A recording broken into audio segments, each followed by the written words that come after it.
자, 제왕매가입니다. 신라 시대 때 쓰여졌던 19채 향가죠. 19채 향가인데 이 누이가 죽어서 슬픈 감정을 아주 절묘하게 표현을 했습니다. 제목부터 먼저 좀 체크하고 작가 월명사에 우리 스님입니다. 사자가 붙으니까 스님이죠. 그리고 요거 향가라고 하는 건데 요거 19채 향가거든요. 19채 향가의 특징도 아마 기본적으로 한 문제 정도 낼 수가 있습니다. 그래서 19채 향가의 특징을 미리 좀 사전에 정리를 하면 첫 번째 요게 뭡니까? 3단 구성을 띠고 있어요. 3단 구성이라고 하는 것은 기서결이라고 하는 3단 구성. 그 다음 두 번째는 뭡니까? 저 3단 구성이죠. 뭐 기승전결이라고 뭐 나누는 경우도 있는데 기서결 구조의 3단 구성으로 봐도 될 것 같아요. 그래서 3단 구성인데 구체적으로 보면 요 3단 구성이 첫 번째 행에서 네 번째 행, 그 다음에 다섯 번째 행에서부터 여덟 번째 행, 그 다음에 아홉 번째에서 열 번째 행으로 이렇게 좀 구분이 됩니다. 다음 두 번째로 볼 거는 여기 제9구에 보면 9구에 뭐가 있다? 감탄사 낙구가 있습니다. 그래서 감탄사 낙구가 있는데 우리 만약에 시조를 공부하거나 하죠. 시조를 공부하게 되면 이 감탄사라고 하는 것, 낙구라고 하는 것이 시조에 영향을 줍니다. 시조의 종장 부분에 첫 구에 세 글자를 쓰는 규칙이 있을 거예요. 세 글자에 요거죠. 시조의 종장 첫 구 세 글자를 쓰는 것에 영향을 줍니다. 이렇게 종장의 첫 구에 요 세 글자를 유지했다라면 이걸 뭐라고 한다? 정격 시조라고 얘기를 하죠. 우리 앞부분에서도 또는 다른 작품에서도 시조의 세 글자 여부를 따져서 정격 여부를 좀 따졌다라는 거죠. 그래서 요 9구에서 그렇고 열 번째 줄은 주제의식이 나타나요. 그 다음에 요 19채 향가의 특징은 고도의 비유와 상징이 쓰여요. 비유와 상징으로 표현을 하고 있는데 이걸 통해서 뛰어난 표현력과 문학성을 지니고 있다라는 평가를 받습니다. 문학성을 지니고 있다라는 점. 그 다음 네 번째는 요거 향찰로 기록이 되죠. 향찰로 기록을 하는데 우리 이제 고전 문법을 하게 되면 이 향찰이라고 하는 것은 한자의 음과 뜻을 모두 다 활용해서 씁니다. 어떤 건 음을 읽고 어떤 건 뜻을 읽죠. 한자의 음과 뜻을 모두 활용합니다. 모두 사용을 해서 읽고 의미를 구성하게 되죠. 자, 이런 특징이 있다라는 걸 또 기억해둬야 됩니다. 향찰로 기록이 되고요. 주요 작가층을 보면 아직은 한자에 대한 어떤 그 사용 지식이 귀족들이 더 많았겠죠. 그래서 신라의 어떤 귀족 계층이라든가 또는 스님들, 승려 계층이죠. 이런 사람들이 주로 쓰셨다라는 것, 좀 알아두기 바랍니다. 아마 객관식의 요 중에서 한두 가지 내용들은 아마 포함이 될 거예요. 제목의 상징적인 의미부터 체크하겠습니다. 자, 제라고 하는 것은 제사 지내다라고 하는 겁니다. 제사 지내는 거고요. 망이라고 하는 것은 이거 죽음이죠. 요거는 죽었다라는 의미예요. 그 다음 매는 누굽니까? 누이 동생을 얘기하는 거고요. 그래서 누이 동생이 죽어서 부르는 슬픈 노래라는 것을 알 수가 있어요. 이 제목의 상징성을 통해서 뭡니까? 자, 이별의 정한이라고 해야 되나요? 이별의 정한이 담겨져 있다. 죽어서 이별한 이별의 정한 계열 작품이라는 걸 알 수가 있습니다. 자, 바로 들어갈게요. 여기가 첫 번째 구, 두 번째 구, 그 다음에 세 번째 구, 네 번째 구죠. 1, 2, 3, 4, 네 줄 먼저 시작해 볼게요.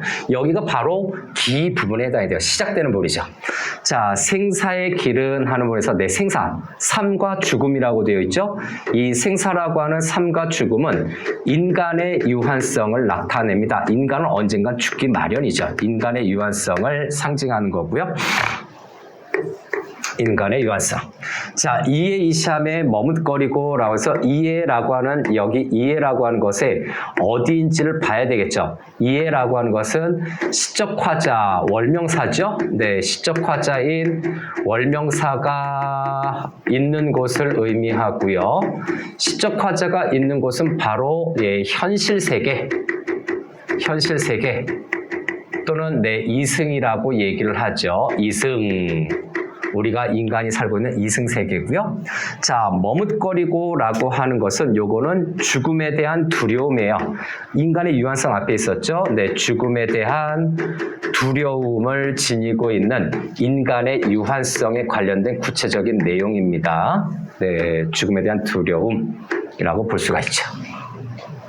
자, 나는 가나다 말도 하는 부분 있죠. 요거 큰 따옴표 매길 수 있는 부분이에요. 나는 간다는 말도 하는 부분이에요. 나는 간다 하는 부분입니다. 나는 간다 하는 요 부분인데, 자, 나는 간다에서 여기서 나는 누굴까? 여기서 나는 누이를 나타내는 거죠. 죽은 누이가 원관념이에요.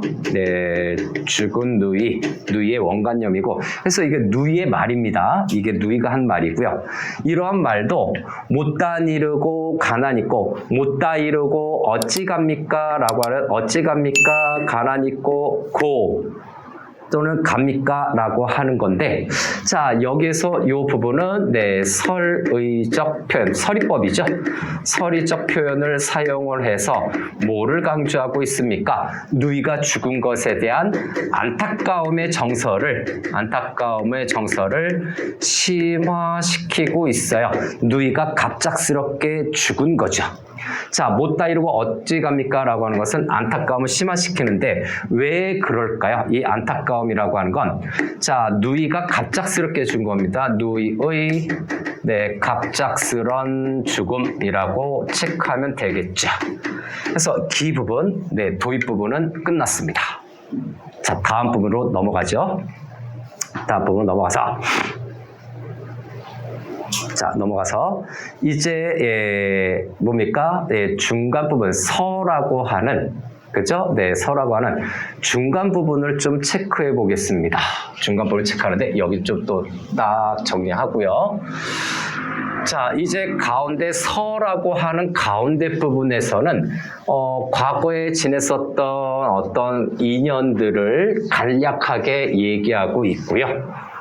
간략하게 얘기하면서 시적화자의 안타까운 심정을 다시 한번 드러냅니다. 감정을 격정적으로 드러내는 거죠.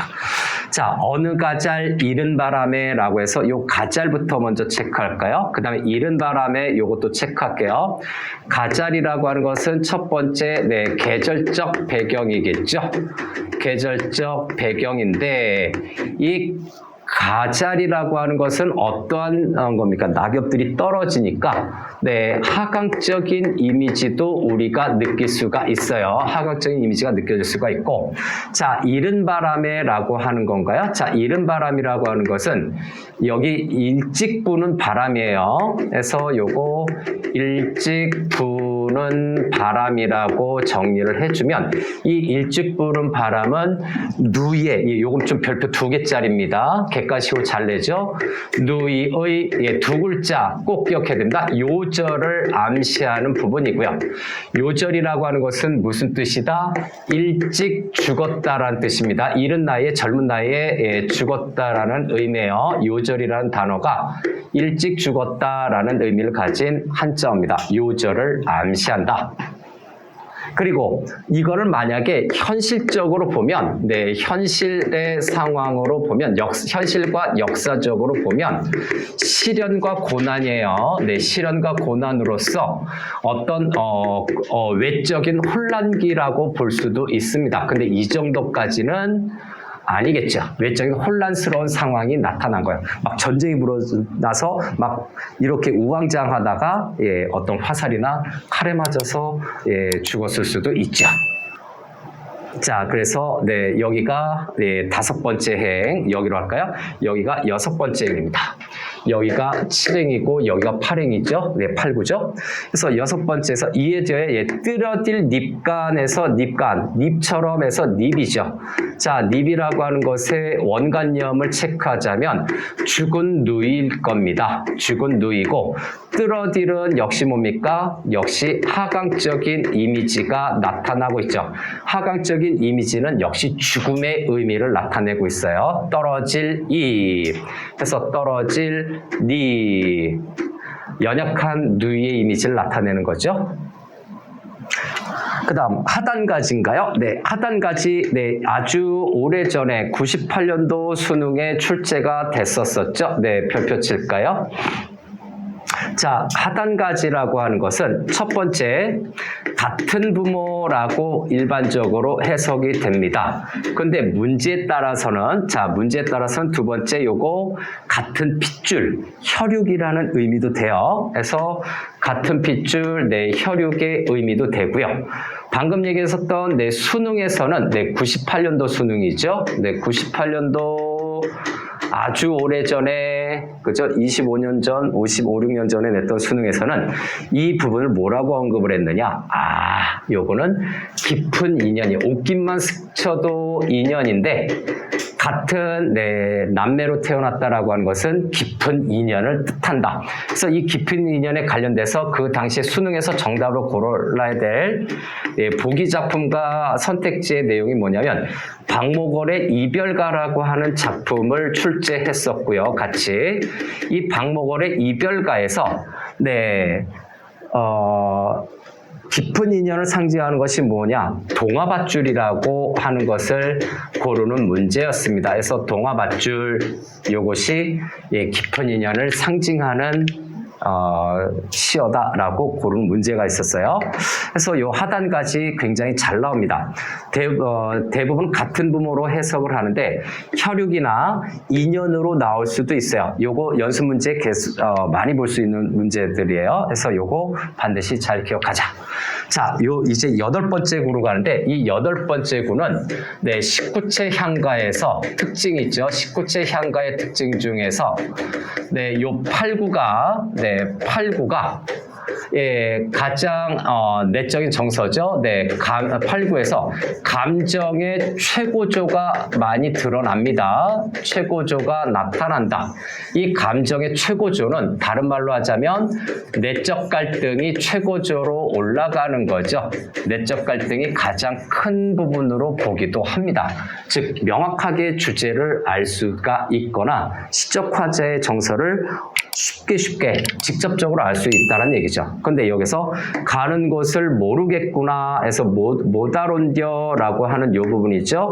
이 부분에서 사용된 표법은 첫 번째 영탄법이고요. 느낌표가 들 수가 있죠. 영탄법이라서 여기서 그 시적 화자의 정서를 그러면 뭘로 우리가 짐작할 수 있을까? 무상감이에요. 그래서 대놓고 인생무상이라고 출제하는 문제들도 있을 거예요. 무생, 네, 인생 무상이죠. 인생 무상 또는 그냥 무상감이라고도 얘기를 합니다. 요거를 다른 말로 하면 내적 갈등이 최고조에 이른 거고요. 내적 갈등의 네, 최고조라는 말도 8구에 해당이 돼요. 다른 표현이 없고 요것만 있으면 요것도 해당이 돼요. 내적 갈등의 최고조. 그래서 안타까움과 슬픔의 극대화죠. 그래서 네 번째 다른 말로는 네, 슬픔의 극대화가 일어나는 겁니다. 슬픔이 아주 심하게 드러나는 부분이에요. 8구의 기능은 이렇습니다. 이제 마지막 두 줄을 예, 파악하러 가야 되겠죠. 9구와 10구로 넘어가겠습니다. 9구와 10구로 넘어가서 올려볼까요?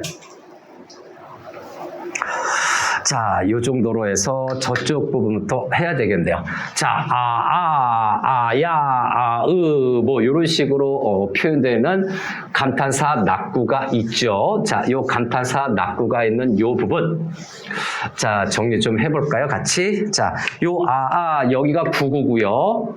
자, 여기서도 9구고요. 요것이 10번째 구에 해당이 됩니다. 좀 나눴죠.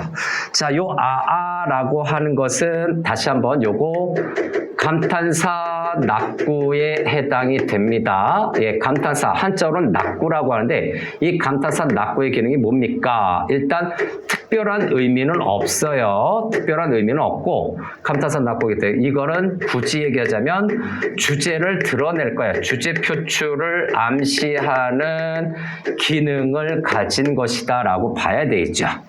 주제 표출을 암시하는 거고 19째 향가의 감탄사 낙구죠. 그래서 요거 시조의 종장 첫 세 글자죠. 종장 첫 세 글자를 쓰는 것에 영향을 주는 것이 바로 요 부분입니다. 요 부분이죠. 이제 주제가 될 거예요. 전격 시조에 영향을 주는 부분이죠. 그 다음 미타찰은 극락세계의 종교적인 거죠. 그래서 종교적인 이상향이고요. 천당, 파라다이스죠. 종교적 이상세계를 의미하는 거고 그 다음에 맛보올라죠. 네, 만날라 하는 부분이죠. 자, 맛보올 그 다음에 나 끊어서 할게. 자, 맛보올은 한마디로 죽은 누이를 다시 만났으면 하는 재회의 소망이 담긴 걸로 볼 수가 있습니다. 이 재회의 소망이 담긴 것은 불교적인 윤회 사상이 반영이 된 거죠. 윤회 사상이 반영이 된 걸로 봐야 됩니다. 그래서 이 윤회 사상과 관련된 거를 한자로 하자면 네, 회자 정리 만난 사람은 반드시 이별하게 돼 있고 네, 회자 정리죠. 네, 그 다음에, 네, 거자필반이라고 얘기합니다. 떠나간 사람은 다시 되돌아오기 마련이다. 회자정리 거자필반을 여기에다가 적용해 줄 수 있죠. 그 다음에 나라고 하는 부분인가요? 여기서의 나의 원관념은 누구였습니까? 앞부분에서는 나는 간다는 말도는 죽은 누이였는데 여기는 원관념이 내 시적 화자인 월명사죠. 네, 화자인 월명사를 가리키는 거고요. 그 다음에 돛닦아 기드리고다라고 하는 부분이죠. 네, 네모칸 치고, 네, 요것도 별표 쳐야 되겠죠.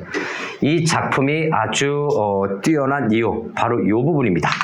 자, 돛닦아 기드리고다라고 하는 것은, 자, 요 부분이 첫 번째, 슬픔을 종교적으로 이겨내고 있습니다. 좀 위쪽으로 써볼까요? 좀 밑으로 좀 뽑아서 쓸까요?